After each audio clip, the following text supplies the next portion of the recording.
Herkese merhaba, kanalıma hoş geldiniz. Yepyeni bir video ile yine sizlerleyiz. Burak Özçivit ve Fahriye Evcen çiftinden yepyeni görüntüler geldi. Görüntüler kısa sürede binlerce beğeni ve yorum aldı. Biz de bu görüntüleri sizlere sunuyoruz. Umarız videomu beğenirsiniz. Değerli takipçiler, videomu beğenmeyi, kanalıma abone olup bize destek olmayı lütfen unutmayın. Bir sonraki videoda görüşmek üzere. Hoşçakalın. Hi. Nice to meet you. Oh my God. Hi. Thank you so much. Hi. Oh my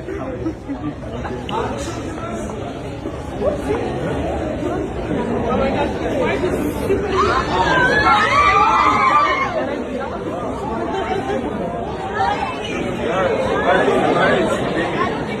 I love it.